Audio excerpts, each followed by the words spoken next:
The rain hammered against the windows of the Military Intelligence Office as Captain Sarah Mitchell sat across from her superior, Colonel Robert Hayes. The dim lighting cast long shadows across the maps and satellite images scattered on his desk.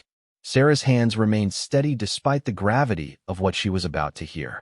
She had been called in at midnight, which meant something had gone terribly wrong. Colonel Hayes rubbed his tired eyes and leaned forward. His voice was low and measured, carrying the weight of desperate circumstances. General Thomas Brennan, one of the most decorated military strategists in the country, had been kidnapped 3 days ago while on a diplomatic mission in the volatile border region of Karathos. The kidnappers were a militant group known as the Red Scorpions, notorious for their ruthlessness and their complete disregard for international law. They had taken the general deep into enemy territory, far beyond the reach of conventional rescue operations. Sarah listened intently as the colonel explained that every attempt to locate the general had failed. Satellite surveillance was useless in the dense jungle terrain where the Red Scorpions operated. Drone reconnaissance had been shot down. The local government was either unable or unwilling to help. Diplomatic channels had yielded nothing but silence. The situation was growing more dire by the hour. Intelligence suggested the militants were planning to execute the general within the week as a show of power. The colonel paused and looked directly at Sarah. What he said next changed everything. The higher command had decided that a small, covert operation was the only option. But not just small. They wanted a solo operative. Someone who could move undetected through hostile territory, gather intelligence, locate the general, and extract him without triggering a firefight that could escalate into an international incident. Someone with the skills, the training, and the sheer determination to pull off what seemed impossible. Sarah felt her heart rate increase slightly, but her expression remained calm. She had trained for years in special operations. Her record was impeccable. She spoke 4 languages fluently, including the local dialect of Karathos. She was an expert in survival tactics, close combat, and covert infiltration. But this was different from anything she had ever done. This was a mission with almost no chance of success, and even less chance of survival if things went wrong. The colonel slid a folder across the desk.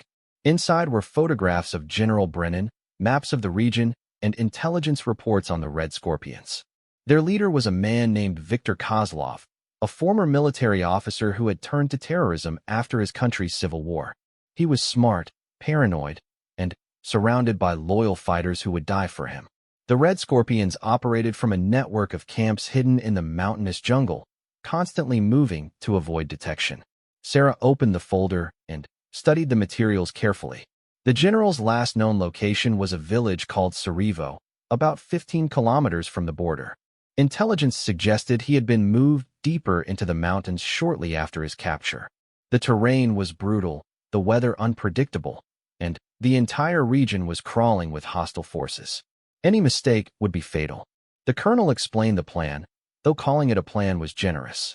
Sarah would be dropped near the border under the cover of darkness. From there, she would be completely on her own. No backup, no extraction team on standby, no communication unless absolutely necessary. Radio silence was essential to avoid detection. She would have to rely entirely on her training and instincts. Her mission objectives were clear but daunting. First, infiltrate enemy territory without being detected. Second, locate General Brennan using whatever intelligence she could gather on the ground. Third, assess the situation and determine the best method of extraction. Fourth, free the general and get him to the extraction point. Fifth, survive. Sarah closed the folder and met the colonel's gaze. She understood what he was really asking. This mission had been deemed too dangerous for a full team. The risk of losing multiple operatives was too high. But one person, moving alone, might have a chance. It was a calculated gamble with her life as the stake.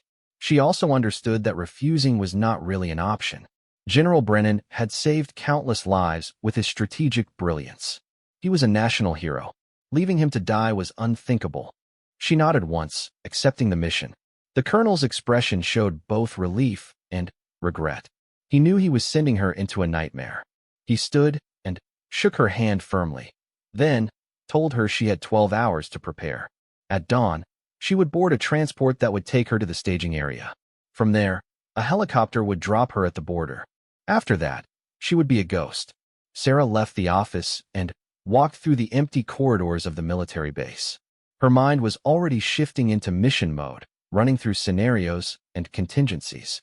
She went to the armory first, selecting her equipment with meticulous care. She chose a lightweight tactical vest, a suppressed pistol, a combat knife, and a compact rifle with a scope. She packed minimal supplies, water purification tablets, high-calorie rations, a first aid kit, and climbing gear. Every gram mattered when you were moving alone through hostile jungle. In her quarters, she laid out everything on her bed and checked each item twice. She studied the maps until she had memorized every ridge, every river, every village. She reviewed the intelligence reports, learning the patterns of Red Scorpion patrols, their typical hideout locations, and their methods of operation. She practiced her cover story in the local dialect, preparing herself to blend in if necessary.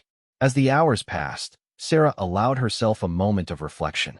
She thought about her family, her friends, the life she might never return to. But she pushed those thoughts aside. Emotion was a luxury she could not afford. The mission required absolute focus, unwavering determination, and a willingness to do whatever it took to bring General Brennan home. At dawn, she reported to the airfield. The transport was waiting, its engines already running. Colonel Hayes was there to see her off.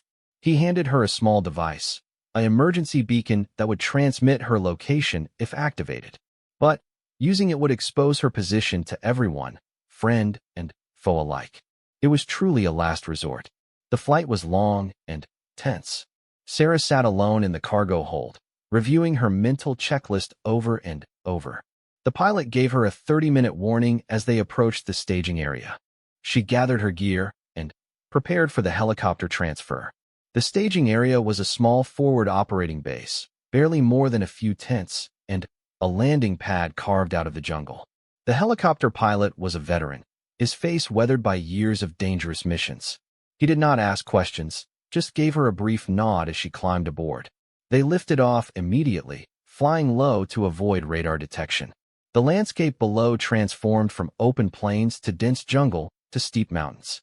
The helicopter hugged the terrain, weaving between peaks as they approached the border. The pilot turned and pointed ahead. They were 5 minutes from the drop point. Sarah checked her gear one final time, ensuring everything was secure.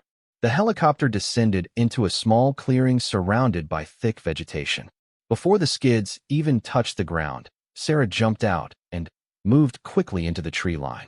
The helicopter was gone in seconds, the sound of its rotors fading into the distance. Silence enveloped her. She was alone in enemy territory. The mission had begun. Sarah crouched in the underbrush, listening to the sounds of the jungle. Birds, insects, the distant rush of water. No human voices, no engines, no signs of immediate danger. She consulted her compass and began moving northeast, toward the last known location of General Brennan. The terrain was exactly as brutal as the report suggested. Dense vegetation grabbed at her clothing, steep slopes tested her endurance, and the humidity was oppressive. She moved carefully, placing each step with deliberation. Speed was important, but stealth was essential. The Red Scorpions had patrols throughout this region, and local villagers might report suspicious activity for money or out of fear. Sarah had to become invisible, a shadow passing through the jungle without leaving a trace. Hours passed as she navigated through the wilderness. She crossed streams by stepping on rocks to avoid leaving footprints in the mud. She avoided obvious trails, knowing they would be watched or booby-trapped.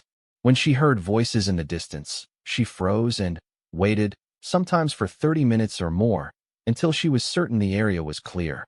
As night fell, Sarah found a defensible position on a rocky outcrop overlooking a valley. She could see the lights of a village in the distance, probably Sarajevo. She ate a small portion of rations and drank sparingly from her water supply. Sleep was necessary, but dangerous. She set up a simple perimeter alert system using thin cord and small bells from her kit. Then, allowed herself 2 hours of light rest, her mind trained to wake at the slightest unusual sound. When dawn broke, she was already moving again. She approached Sarajevo cautiously, using binoculars to observe from a distance. The village was small, maybe 50 buildings clustered around a central square. She noticed Red Scorpion fighters patrolling the area, their distinctive red armbands visible even from her position. This confirmed the intelligence reports. The militants had a presence here. Sarah needed information. She could not simply storm through the jungle hoping to stumble upon the general. She needed to know where the Red Scorpions were keeping him, how many guards he had, and what the surrounding terrain looked like. That meant getting closer, which meant taking enormous risks. She waited until midday when the heat was at its peak, and activity in the village slowed. She changed into civilian clothing from her pack, hiding her tactical gear in the brush. She tied a scarf around her head and smudged dirt on her face to alter her appearance. With her language skills and her ability to blend in, she would pose as a local woman traveling to visit family. Sarah entered the village from the east, walking with the tired gait of someone who had been traveling all morning. She kept her eyes down, respectful and unassuming. A few people glanced at her, but no one challenged her.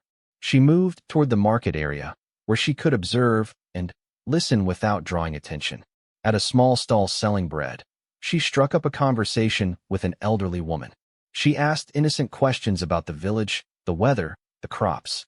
Then, carefully, she mentioned seeing soldiers on the road and asked if it was safe to travel. The woman's expression darkened. She spoke in hushed tones about the Red Scorpions, how they had taken over parts of the region, how they brought only trouble. Sarah listened carefully, encouraging the woman to continue. The elderly vendor mentioned that the militants had brought an important prisoner through Sarajevo 3 days ago. A foreign man, well-dressed, clearly someone of importance. They had taken him up into the mountains, to the old fortress. The woman pointed vaguely toward the northeast, toward a mountain range shrouded in mist. Sarah thanked the woman and bought some bread, then moved away before attracting more attention. The old fortress. That was new information, not in any of the intelligence reports. It made sense, though. A fortress would be defensible, isolated, perfect for holding a high-value prisoner. She left the village as carefully as she had entered. Retrieving her hay, Sarah spent the entire night watching the fortress through her scope, her body motionless despite the cold mountain air that seeped through her clothing. She documented everything in her mind, creating a detailed mental map of the compound. The guard rotations changed every 4 hours, with the night shift appearing more relaxed and less attentive than their daytime counterparts. She counted exactly 23 fighters during the overnight hours, though she knew more would be sleeping inside the main structures. The fortress had been built strategically on a natural plateau, with sheer cliffs protecting 2 sides and thick stone walls securing the others. The main gate was the obvious entry point, but also the most heavily defended. Sarah noted a smaller service entrance on the western wall, used primarily for waste disposal and supply deliveries. This gate saw less traffic and fewer guards, making it a potential vulnerability. As dawn approached, activity within the fortress increased. Fighters emerged from the barracks, smoke rose from cooking fires, and patrols prepared to head out into the surrounding area. Sarah remained perfectly still, controlling her breathing and ignoring the cramping in her legs. Movement would give away her position, and discovery at this stage would doom the entire mission. Around 7 in the morning, something significant happened. A door in the central keep opened, and 2 guards emerged, escorting a man between them. Even from a distance, Sarah recognized General Brennan from his photographs. He was alive, though he appeared haggard and moved with difficulty. The guards led him across the courtyard to a smaller building, likely for interrogation or simply to move him to a different holding area. Sarah's pulse quickened. Now she knew exactly where he was being kept. She watched as the general was taken into the smaller building, and the guards posted themselves outside the door. 2 guards, rotating every 4 hours based on the pattern she had observed. The building had 1 visible entrance and small windows set high in the walls, probably to prevent escape attempts. The structure was positioned near the eastern wall of the fortress, which meant it was relatively close to the cliff edge on that side. Sarah began formulating a plan. A frontal assault was impossible. Even with her skills, she could not take on 23 trained fighters, and the fortress layout provided defenders with every advantage. Stealth was the only option, which meant entering at night and moving through the compound without being detected. The service entrance seemed like her best bet for infiltration. But getting in was only part of the problem. She also had to reach the building where the general was held, neutralize the guards silently, free him, and then escape with a man who was likely injured or weakened from days of captivity. And they would have to do all of this while dozens of armed militants slept mere meters away. The margin for error was non-existent. Sarah spent the entire day watching and refining her plan. She studied the patrol routes, noting that there was a brief window around 3 in the morning when the guard change created a gap in coverage near the service entrance. She observed that the guards outside the general's building often sat rather than stood during the late-night hours, suggesting fatigue and reduced alertness. She also noticed that the eastern section of the fortress, near the cliff, had fewer fighters because the natural barrier made that area seem secure. As the second night fell, Sarah prepared herself mentally and physically. She ate a full ration, knowing she would need all her strength. She checked her weapons, ensuring her knife was razor-sharp and her pistol suppressor was properly attached. She rehearsed every movement in her mind, visualizing each step of the infiltration. At midnight, she began her approach. Moving in complete darkness, she descended from her observation post and circled around to the western side of the fortress. The terrain here was treacherous, loose rocks, and steep drop-offs that required absolute concentration. One misstep would send rocks tumbling down the mountainside, alerting every guard in the fortress. It took her nearly 2 hours to reach the base of the western wall near the service entrance. She could hear voices above her, guards talking in low tones. She pressed herself against the cold stone and waited, counting the minutes until the guard change. At precisely 3:15, she heard footsteps as the night guards moved toward the main gate to be relieved by the next shift. This was her moment. Sarah scaled the wall using climbing gear, moving with practiced efficiency.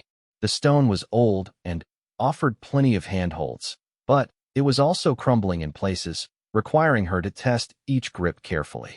She reached the top of the wall and peered over. The courtyard was empty, the guards all focused on the changing of shifts at the main gate.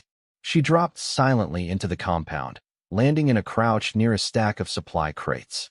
Her heart pounded, but her breathing remained controlled. She was inside. Now came the truly dangerous part. Sarah moved through the shadows, using every bit of cover available.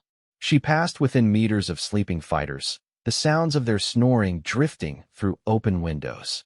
She avoided the main pathways, instead threading between buildings and staying close to walls where the darkness was deepest. The journey across the compound took 20 agonizing minutes. Several times she had to freeze in place as a guard passed nearby or a door opened unexpectedly. Each time, she remained motionless, trusting the darkness and her training to keep her invisible. Her military instructors had drilled into her that patience was often the difference between success and failure in covert operations. Rush, and you die. Finally, she reached the building where General Brennan was being held. The 2 guards outside were exactly as she had observed, sitting on stools and leaning against the wall, their rifles resting across their laps. One appeared to be dozing while the other stared blankly into the darkness, clearly fighting to stay awake. Sarah approached from behind, moving with the silence of a predator. She had to take both guards down simultaneously and silently. Any sound would bring the entire fortress down on her.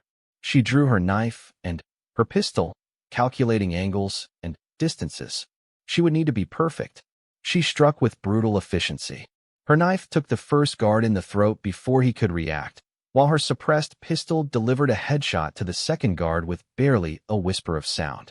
Both men slumped without making a noise.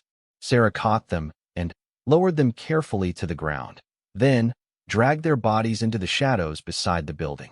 Her hands were steady despite what she had just done. She had been trained to compartmentalize, to separate the necessary violence of her mission from her personal feelings. There would be time for reflection later, if she survived. Right now, she had to keep moving. The door to the building was locked, but the lock was old and simple. Sarah used her picks and had it open in less than a minute. She slipped inside, closing the door silently behind her. The interior was dark and smelled of mold and unwashed bodies. She moved forward carefully, her pistol ready. A voice spoke from the darkness, weak but defiant. General Brennan had heard someone enter and assumed it was another interrogator. Sarah whispered his name and identified herself as United States military. There was a moment of stunned silence. Then, the general responded, his voice filled with disbelief and hope. She found him in a small cell, his hands bound, and his face bruised from beatings. Sarah cut his bonds and helped him to his feet. He was weaker than she had hoped, clearly dehydrated and suffering from his ordeal. She gave him water from her canteen and a quick medical assessment. No broken bones, but he would need support to move quickly. The general asked how many soldiers had come for him. When Sarah told him she was alone, his expression showed both admiration and concern. He understood immediately how desperate the situation was. They had to escape from a fortress full of armed enemies with no backup and no margin for error. Sarah explained her plan quickly. They would exit through the eastern section of the fortress and use climbing gear to descend the cliff face. It was dangerous, especially with the general in his weakened state, but it was their only option. The cliffs were sheer and treacherous, which was precisely why the Red Scorpions did not guard them heavily. No one would expect an escape attempt in that direction. She gave the general a brief overview of the compound layout and their route to the cliff. He nodded, focusing despite his exhaustion. He had been a soldier long before he became a general, and his training was coming back to him. Sarah helped him into a guard's jacket and cap that she had taken from one of the men outside, a basic disguise that might buy them precious seconds if they were spotted at a distance. They left the building together, Sarah supporting the general with one arm while her other hand held her pistol ready. They moved slowly, the general's condition preventing them from moving as quickly as Sarah would have liked. Every step felt exposed. Every shadow seemed to hide an enemy fighter. They were halfway across the compound when their luck ran out. A guard emerged from a building directly in their path, stretching and yawning. He looked up and saw them. For a frozen moment, everyone was still. Then, the guard's eyes widened as he realized something was wrong, his hand moving toward his rifle. Sarah fired first, her suppressed pistol making only a soft cough as the bullet struck the guard in the chest. He fell backward through the doorway he had just exited. But the damage was done. From inside the building, voices called out in alarm. Someone had heard the guard fall. Sarah grabbed the general and ran. Stealth was no longer an option. Their only chance now was speed. They sprinted toward the eastern wall as shouts erupted behind them. Lights came on throughout the fortress. The alarm had been raised. Gunfire erupted, bullets striking the stone walls around them and kicking up dirt at their feet. Sarah returned fire, forcing their pursuers to take cover and buying precious seconds. The general ran beside her, pushing through his pain and exhaustion with sheer willpower. They reached the eastern wall, and Sarah pulled out her climbing gear. The cliff was a black void in the darkness, a sheer drop of over 100 meters to the rocky valley below. Sarah attached a rope to a metal ring embedded in the wall, likely an old anchor point from when the fortress was actively used. She clipped the general into a harness with practiced speed, then attached herself to the same rope. Red Scorpion fighters appeared on the wall above them, muzzle flashes lighting up the night as they fired down. Sarah pushed the general over the edge and followed immediately, rappelling down the cliff face with controlled drops. Bullets struck the rock face around them, sending stone chips flying. One round grazed Sarah's shoulder, a line of fire that she forced herself to ignore. They descended rapidly, using a technique that was barely controlled falling. The general's inexperience with this type of descent showed, but Sarah guided him, calling out instructions and controlling their speed with the rope. Above them, the Red Scorpions continued firing, and she could hear them organizing to pursue. Halfway down the cliff, the rope jerked violently. Sarah looked up and saw one of the fighters sawing at their line with a knife. In seconds, the rope would be cut, and they would fall to their deaths. She made a split-second decision, spotting a narrow ledge about 10 meters below them. She kicked off from the cliff face, swinging them both toward the ledge just as the rope parted. The descent down the cliff face tested every ounce of Sarah's strength and determination. The general's hands were shaking from exhaustion and fear, his fingers struggling to maintain their grip on the cold rock.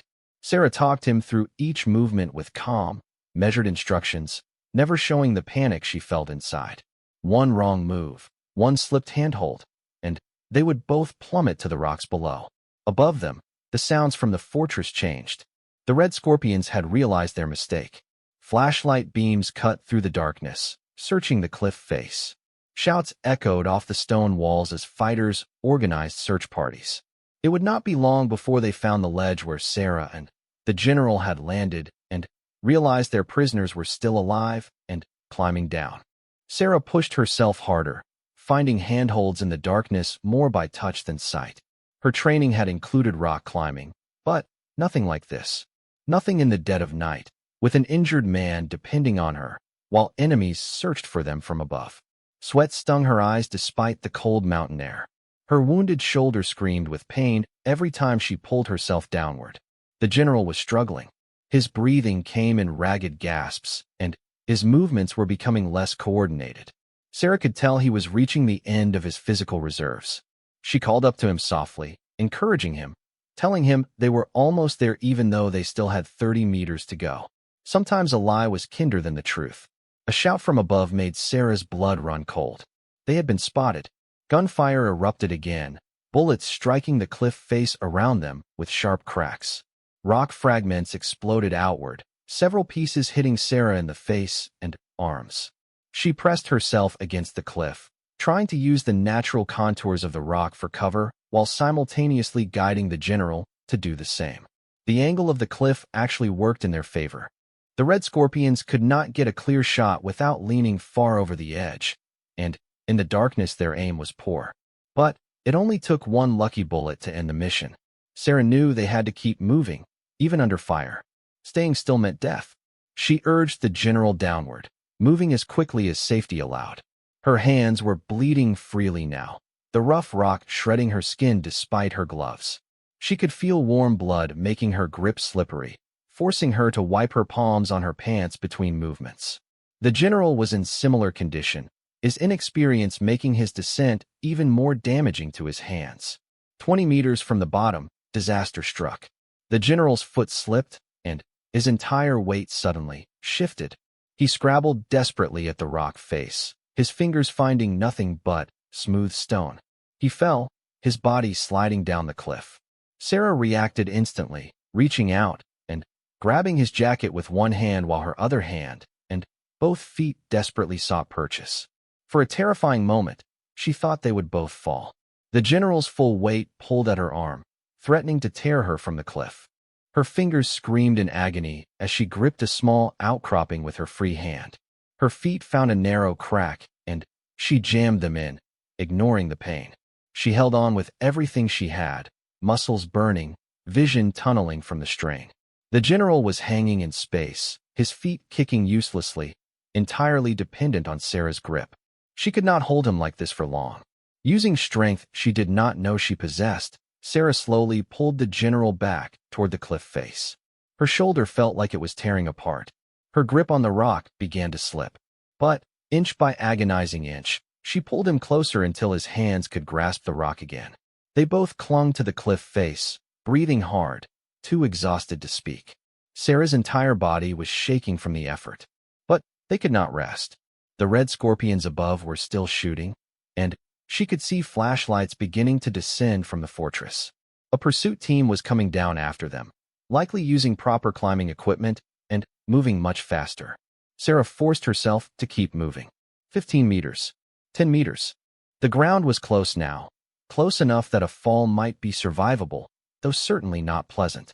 The general was moving on pure instinct at this point, his body simply following Sarah's instructions without conscious thought.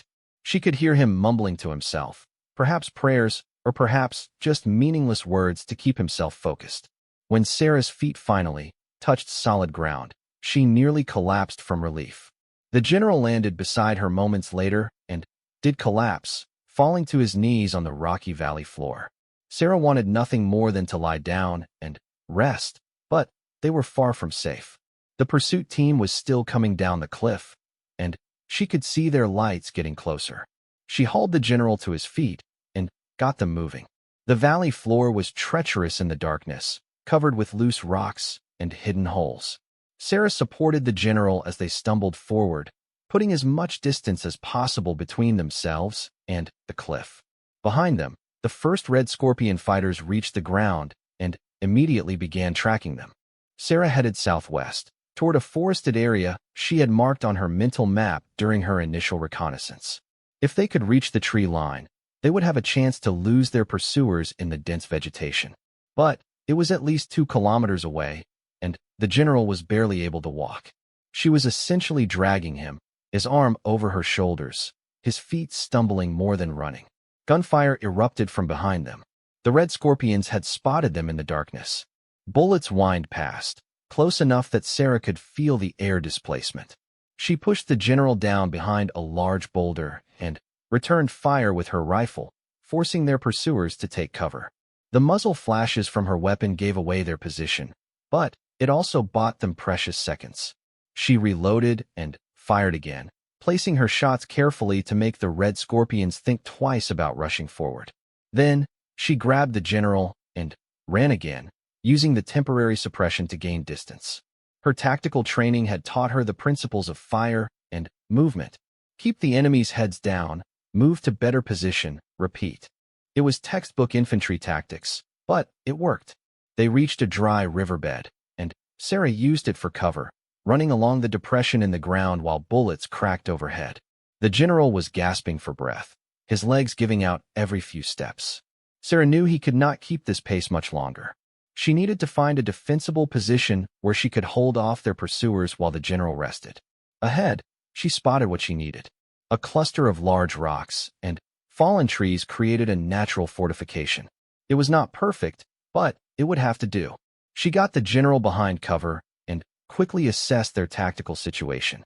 She had maybe 50 rounds left for her rifle and 1 full magazine for her pistol, against at least 6 pursuers, possibly more. The math was not in their favor.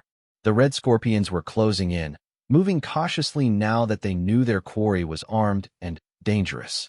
Sarah could see their flashlights bobbing in the darkness, spreading out to flank her position. They were well-trained fighters, not amateurs. They were using proper small unit tactics, which made them far more dangerous. Sarah made a hard decision. She could not win a sustained firefight against superior numbers, but she might be able to slow them down enough to escape. She pulled out one of her 2 remaining grenades, a fragmentation grenade she had hoped not to use. Grenades made noise, and noise brought more enemies. But, right now, she needed the chaos and fear that explosions created. She waited until the Red Scorpions were in range, bunched together as they approached what they thought was her position. Then, she pulled the pin and threw the grenade in a high arc. It landed perfectly in the middle of the approaching fighters. She pulled the general down and covered him with her body. The explosion lit up the night, a brilliant flash followed by the sharp crack of detonation. Screams followed, then confusion as the surviving fighters scattered for cover. Sarah was up instantly, firing controlled bursts at the disorganized enemies, then grabbing the general and running while they were still reeling from the blast. She made it to the tree line, plunging into the forest with the general stumbling beside her. Behind them, angry shouts and return fire, but the thick vegetation absorbed most of the bullets. Sarah weaved between trees, using the darkness and her training to navigate while the Red Scorpions crashed through the undergrowth behind them, their flashlights giving away their positions. The forest provided the cover Sarah needed. She led the general deeper into the vegetation, using every trick she knew to throw off their pursuers. She crossed and recrossed a small stream to break their scent trail. She led them over rocky ground to avoid leaving footprints. She doubled back on their path twice, creating false trails. After an hour of this, the sounds of pursuit faded. The Red Scorpions had either lost the trail or decided the chase was not worth it in the darkness of an unfamiliar forest. Sarah allowed herself and the general to rest, finding a hollow beneath the roots of a massive tree. They crawled inside the natural shelter, completely hidden from view. The general immediately collapsed into exhausted sleep. Sarah stayed awake, her rifle ready, listening to the forest sounds for any indication that enemies were near. Every crack of a branch, Every rustle of leaves made her grip her weapon tighter. But, gradually, the normal sounds of the forest returned, suggesting they were alone. As dawn approached, Sarah allowed herself to relax slightly.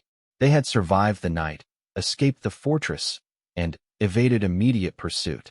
But they were far from safe. They were still deep in enemy territory, the general was injured and exhausted, and the Red Scorpions would be organizing a massive search operation once daylight came. Sarah pulled out her map and studied it in the growing light. They were approximately 15 kilometers from the border and the extraction point.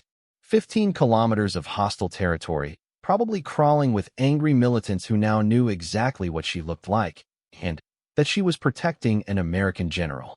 Every village, every road, every path would be watched. She planned their route carefully, avoiding all settlements and major trails. They would stick to the densest forest and roughest terrain, places where the Red Scorpions would be less likely to search thoroughly. It would be slow and difficult, especially with the general in his condition, but it was their best chance. When the general woke a few hours later, Sarah had already scouted their immediate area and prepared what breakfast she could from her remaining rations. The general looked worse in daylight.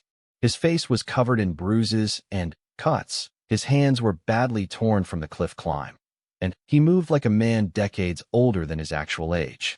But his eyes were clear and determined.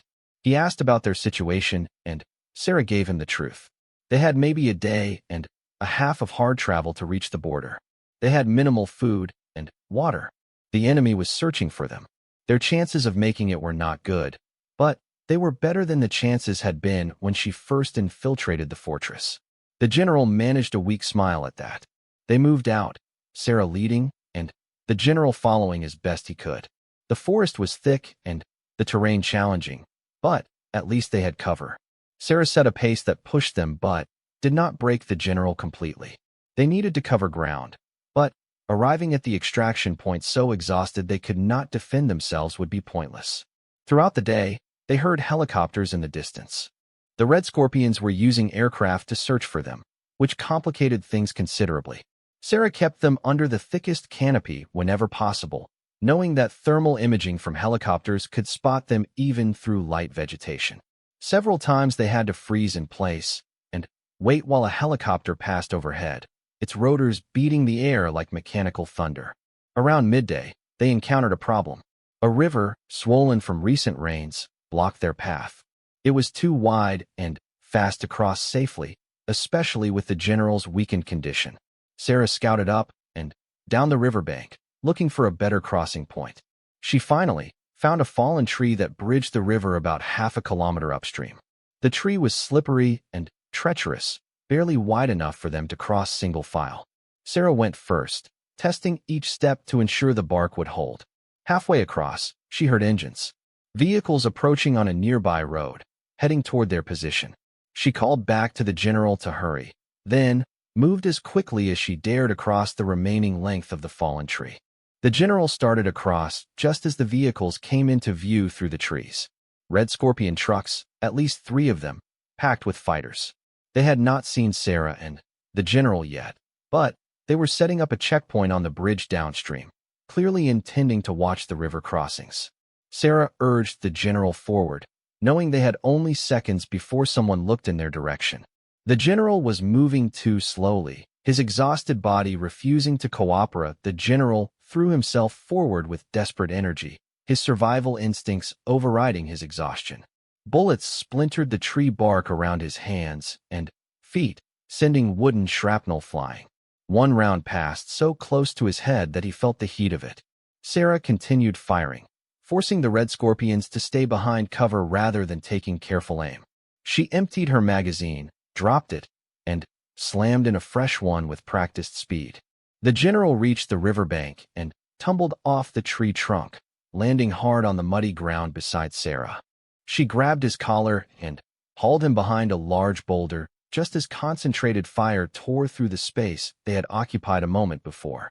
The Red Scorpions had recovered from their initial surprise and were now laying down heavy fire, using their superior numbers to suppress Sarah's position. Sarah assessed their situation quickly. They were pinned down with a river at their backs and enemies in front. The Red Scorpions would try to flank them, sending fighters upstream and downstream to cross the river and surround them. She had maybe 3 minutes before that happened. They needed to move now. She fired several rounds to keep the enemies' heads down, then pulled the general to his feet. They ran along the riverbank, using the terrain for cover. Behind them, the Red Scorpions surged forward, emboldened by their quarry's retreat. Sarah heard vehicle engines roaring to life as the trucks began pursuing along the road that paralleled the river. The forest thickened ahead, offering better concealment. Sarah pushed toward it, half carrying the general whose legs were giving out again from the latest burst of adrenaline-fueled exertion. They crashed through underbrush and over fallen logs, speed more important than stealth now. The Red Scorpions were close behind, their shouts and gunfire echoing through the trees. Sarah spotted a steep ravine cutting through the forest. Without hesitation, she led them toward it. The sides were nearly vertical, covered in loose dirt and exposed roots. She slid down first, controlling her descent by grabbing at vegetation, then caught the general as he tumbled down after her. They landed in a narrow stream at the bottom, the cold water shocking them both. The ravine was only about 4 feet wide, but at least 20 feet deep. The Red Scorpions would have a hard time seeing them down here, and even harder time getting down to pursue without exposing themselves. Sarah led the general downstream, sloshing through the ankle-deep water. The ravine twisted and turned, and she prayed it would lead them away from their pursuers rather than into a dead end. They moved as quickly as the slippery rocks and flowing water allowed.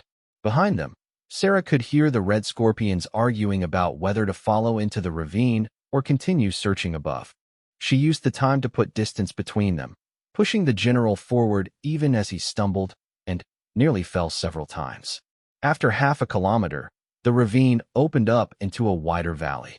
Sarah climbed out cautiously, checking for enemies before helping the general up.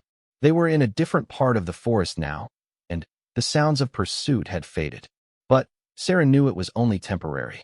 The Red Scorpions would be calling in more resources, expanding their search pattern, and setting up checkpoints on every route toward the border. She checked her map again, trying to determine their exact location. The detour to cross the river and the chase through the forest had taken them off course. They were now farther from the extraction point than before, and the general was reaching the absolute limit of his endurance. His face was gray with exhaustion, his breathing labored, and he could barely stand without support. Sarah made the difficult decision to stop and rest. Pushing forward while the general was this depleted would only slow them down and potentially cause him to collapse entirely. She found a well-concealed spot beneath a rocky overhang, surrounded by thick brush. They could rest here for a few hours while she planned their next move. She tended to the general's injuries as best she could with her limited medical supplies. His hands were badly torn from the cliff climb, and she wrapped them in bandages after cleaning them with antiseptic. He had several deep bruises and cuts on his face and arms, likely from beatings during his captivity. But nothing appeared to be broken or life-threatening. The biggest issue was exhaustion and dehydration. Sarah gave him the last of her water and most of her remaining food. She would need her strength too, but the general was in far worse shape. He protested weakly, but she insisted. Getting him to the extraction point alive was the entire point of the mission. Her own comfort was irrelevant. While the general slept, Sarah scouted their immediate area. She found a small stream and refilled their water bottles, using purification tablets to make it safe to drink. She also found some edible plants and roots that could supplement their dwindling food supplies. It was not much, but it might keep them going for another day. She also took stock of her ammunition situation. She had 2 magazines left for her rifle, maybe 30 rounds total. 1 magazine for her pistol, 1 grenade. If they got into another sustained firefight, she would run out of ammunition long before she ran out of enemies. She would have to be even more selective about when to engage and when to evade. As afternoon turned to evening, Sarah woke the general. They needed to move under cover of darkness. The Red Scorpions would have night vision equipment, but Sarah was trained to operate in darkness and could use it to her advantage. She explained the plan to the general. They would move through the night, covering as much ground as possible before dawn. Then, they would hide during the day when helicopter searches would be most effective. The general nodded his understanding. He looked better after the rest, though still far from healthy. Sarah helped him to his feet, and they set out, moving slowly but steadily through the darkening forest. She navigated by compass and by the stars when they were visible through the canopy, trusting her training and instincts. They had been moving for about 2 hours when Sarah sensed something was wrong. The forest had gone quiet. No insects, no birds, no animal sounds. Just silence. Every tactical fiber in her being screamed danger. She signaled the general to stop and get down. Moments later, she heard them. Voices speaking in hushed tones, the metallic click of weapons being readied. An ambush. The Red Scorpions had somehow gotten ahead of them and set up an ambush along the route Sarah had planned to take. She must have been predictable, or perhaps they had simply guessed correctly about her destination and positioned themselves accordingly.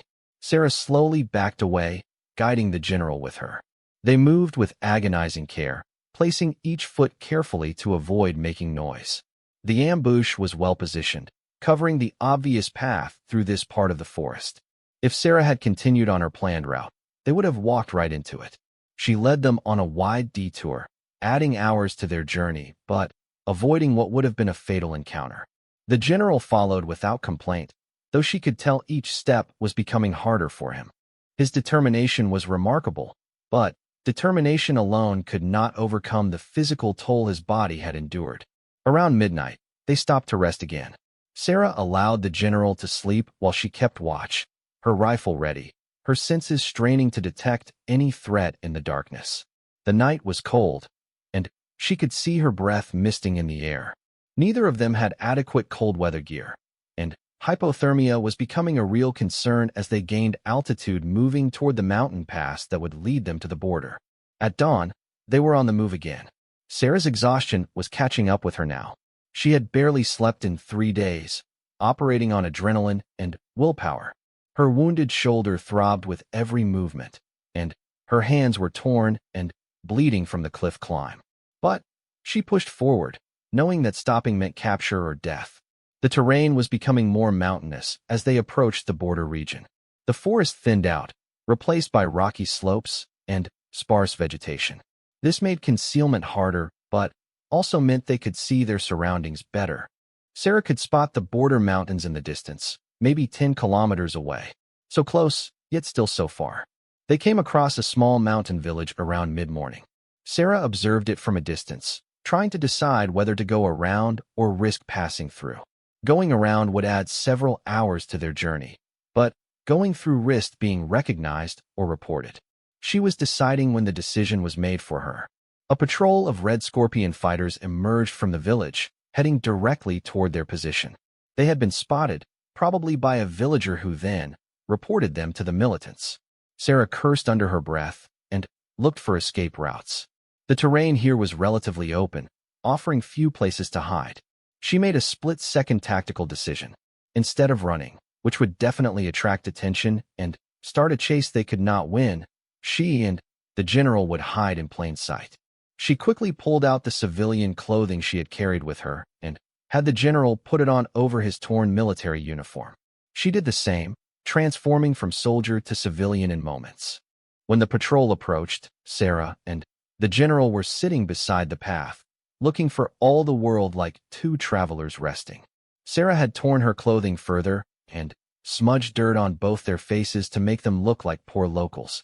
The general kept his head down, pretending to be asleep or sick.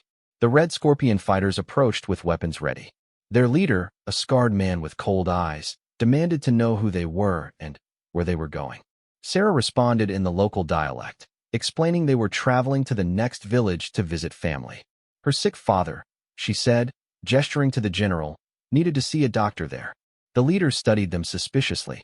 Sarah kept her expression neutral, hiding the terror she felt. Under her civilian clothes, her pistol was tucked into her waistband, ready to draw if needed. But if shooting started at this range, with this many enemies, they would die. Her only chance was to sell the deception. The fighters seemed unconvinced. One of them stepped closer to the general, trying to get a better look at his face. Sarah's hand moved imperceptibly toward her concealed weapon, preparing for what seemed inevitable.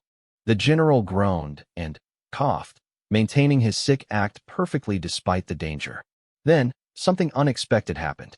One of the younger fighters spoke up, saying they were wasting time on obviously poor villagers when they should be searching for the American soldier and her prisoner. The escaped prisoners would never be foolish enough to sit openly beside a path. The scarred leader seemed to consider this, then nodded. He warned Sarah and the general to get off the mountain before dark, as it was dangerous, then led his patrol away.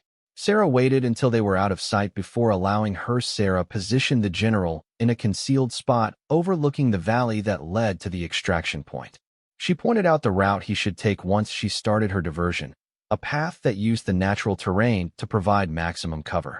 The general gripped her hand firmly, his eyes showing gratitude and concern.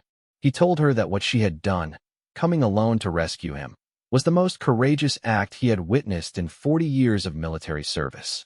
Sarah simply nodded, uncomfortable with praise when the mission was not yet complete. She moved away from the general's position, working her way along the ridge to a spot about half a kilometer distant. From here, she had a clear view of 2 Red Scorpion checkpoints, and could fire on both before they could effectively respond. The positions were well placed to guard the border, but their very positioning meant the militants were spread out, unable to quickly support each other. Sarah checked her remaining ammunition one final time. 28 rounds for her rifle, 15 for her pistol, 1 grenade. Not much for what she was about to do, but it would have to be enough. She laid out the magazines within easy reach and found a firing position that gave her both good visibility and a covered retreat route. The rocks here formed a natural fortification, and a narrow crevice behind her position led down the backside of the ridge.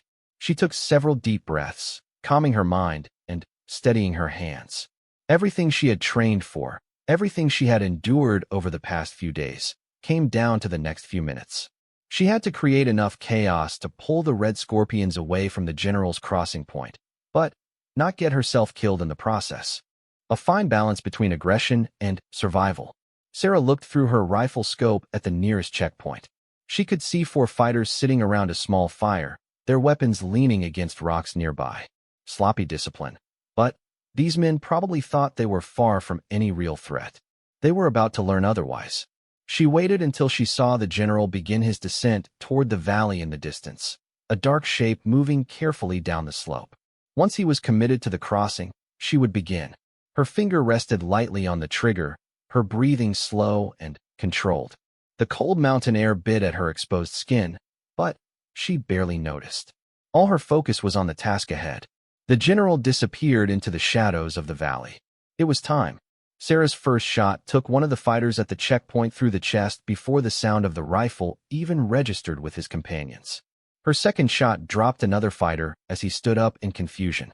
The remaining 2 scrambled for their weapons, but Sarah's third and fourth shots found them before they could return fire. For down in less than 6 seconds. She immediately shifted her aim to the second checkpoint, farther down the ridge. The fighters there had heard the shots and were taking cover, but they had not yet located her position.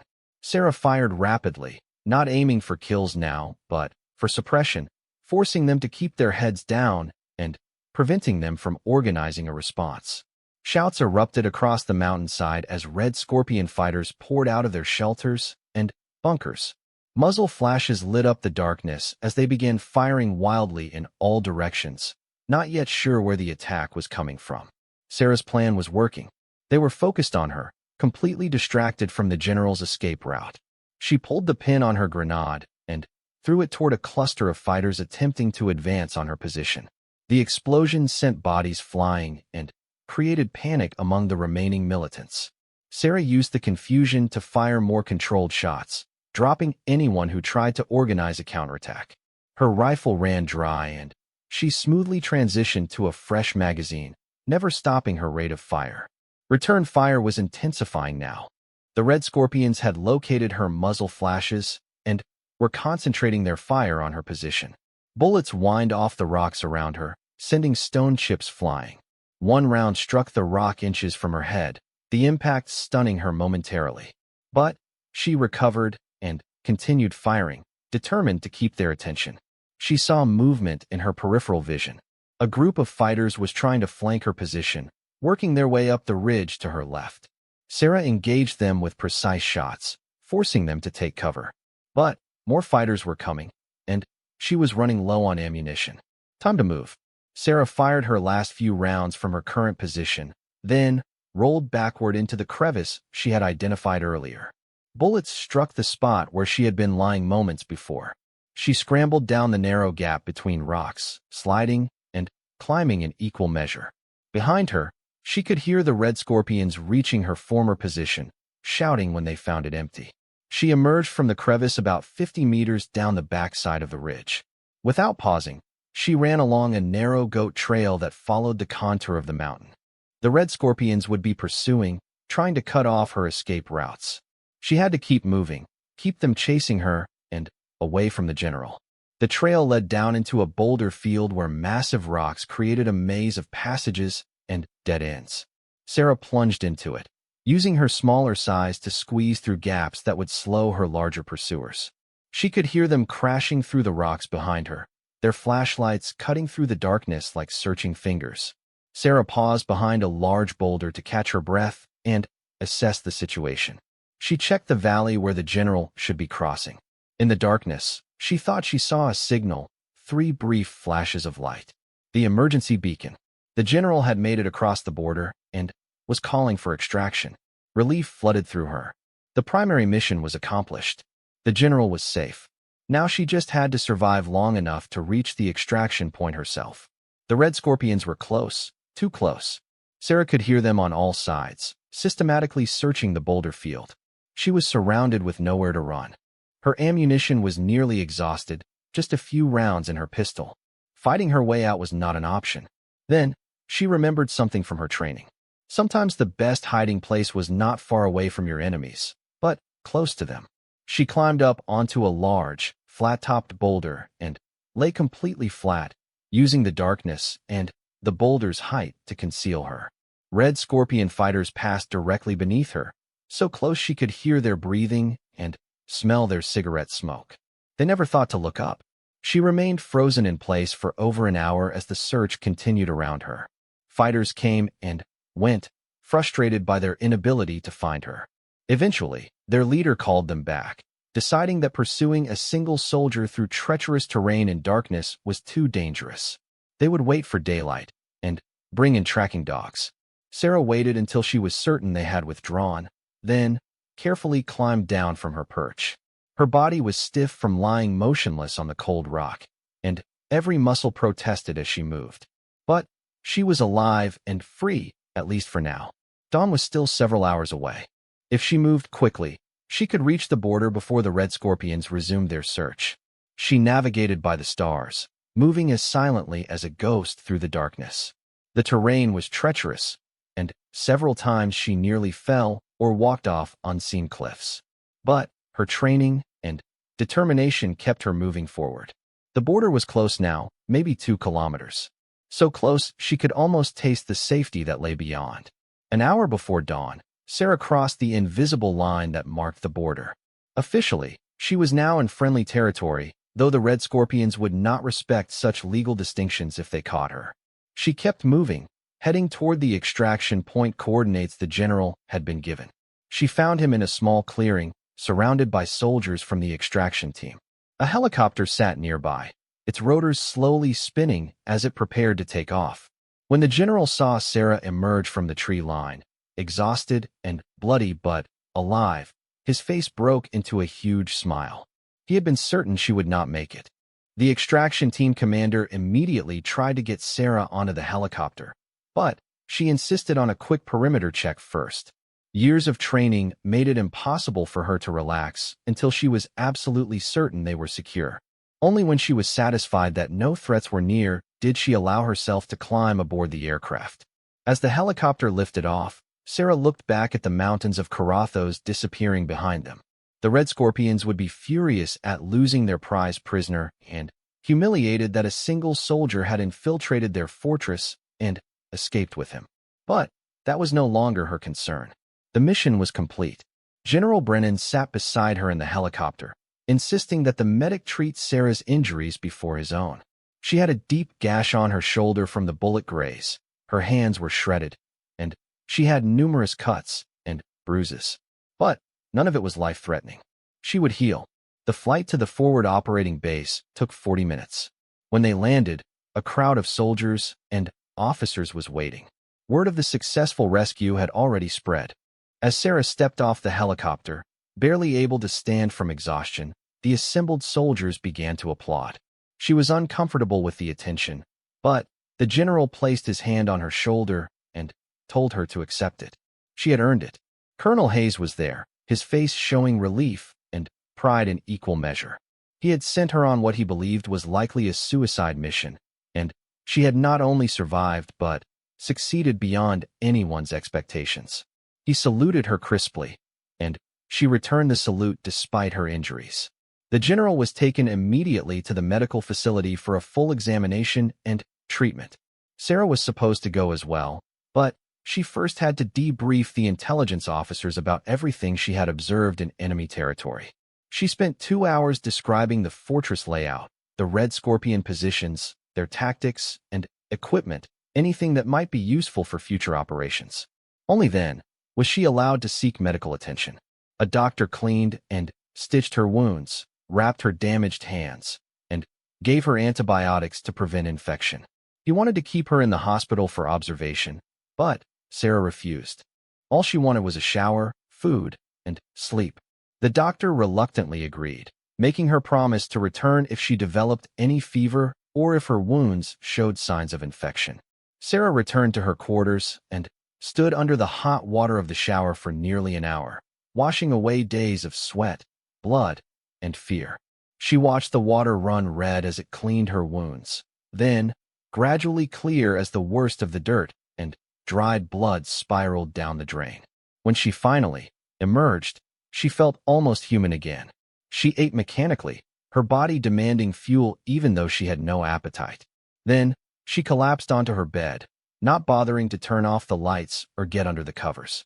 Sleep took her instantly, deep and dreamless, the sleep of absolute exhaustion.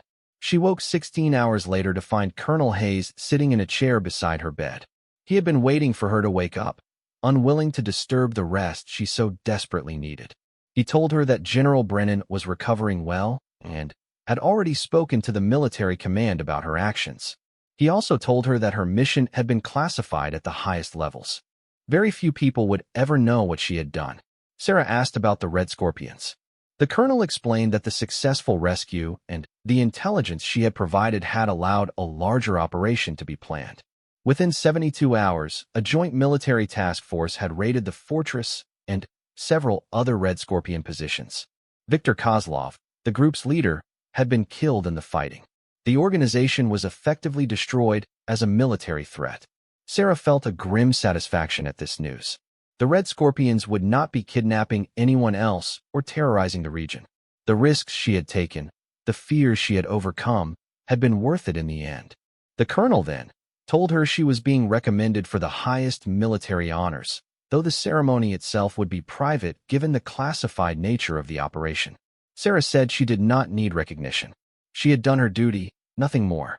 But the colonel insisted that what she had accomplished went far beyond duty. She had displayed courage, skill, and determination that set a new standard for special operations. Over the following days, Sarah's injuries slowly healed. She spent time with the general, who had recovered remarkably well given his ordeal. He told her stories from his long military career and spoke about his family, who had been terrified when he was kidnapped and overjoyed at his rescue. He made Sarah promise to visit them once they were all back home. Eventually, Sarah was cleared to return to regular duty, though she was given the option of extended leave if she wanted it. She chose to return to work immediately. Sitting idle would only give her time to dwell on everything that had happened, and she preferred to stay busy. The mission had changed her in ways she was still processing. She had always been confident in her training and abilities, but facing such overwhelming odds and surviving had given her a new understanding of what she was truly capable of. She had looked death in the face repeatedly and each time found a way to keep going. She also carried the weight of the lives she had taken during the mission. The guards outside the general's cell, the fighters she had killed during the escape, the men caught in her grenade blast. They had been her enemies, combatants who would have killed her without hesitation, but they were still human beings.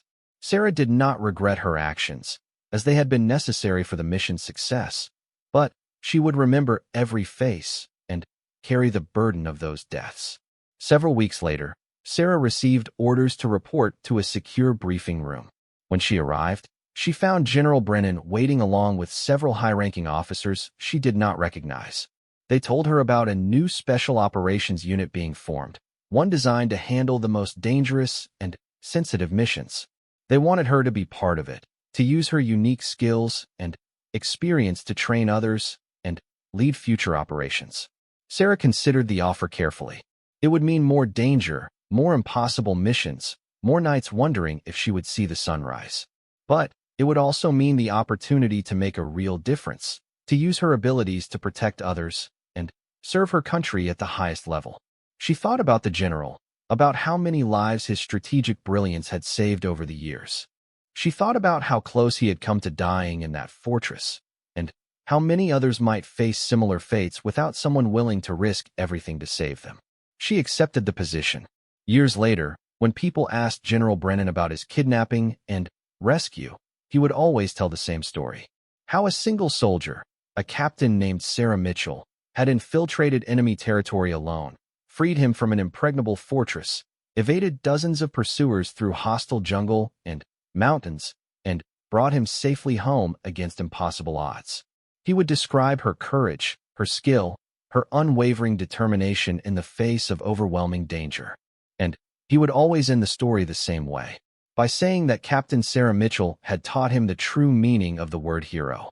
Not someone who never felt fear, but someone who felt fear and acted anyway.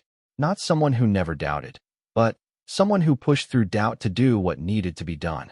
Not someone who sought glory or recognition, but someone who simply did their duty to the absolute best of their ability, regardless of the cost. Sarah herself rarely spoke about the mission. When pressed, she would say she had simply done her job, that any soldier with her training would have done the same. But those who knew her understood the truth. What she had accomplished that week in the mountains of Karathos was extraordinary by any measure. A solo rescue mission that defied all odds and succeeded through a combination of exceptional skill, careful planning, and sheer determination. The classified reports of her mission were stored in secure archives, marked so that only those with the highest security clearances could access them. But among the special operations community, the story was told and retold, though never with names or specific details. It became a legend, a story of what was possible when a properly trained soldier was willing to risk everything for a mission they believed in. Sarah went on to serve for many more years, participating in operations that would never be publicly acknowledged, training new generations of special operators in the skills that had saved her life in Karathos. She received numerous decorations and commendations, though most were classified and would never appear on her public service record. But if asked what she was most proud of in her entire career, she would always point to that solo mission behind enemy lines. Not because it was the most difficult thing she had ever done, though it certainly was. Not because it earned her recognition, though the general had made sure the right people knew what she had accomplished. But because she had set out to bring a good man home safely. And despite every obstacle, every danger, every moment when success seemed impossible, she had succeeded. General Brennan had been worth saving, and Captain Sarah Mitchell had been exactly the right person to save him. In the end, that was all that mattered. Left to breathe normally. That had been far too close. The general looked at her with new respect, impressed by her quick thinking and her perfect command of the local language. Sarah just nodded and got them moving again, not wanting to waste the opportunity the deception had bought them. They climbed higher into the mountains as the day progressed. The air grew thinner and colder.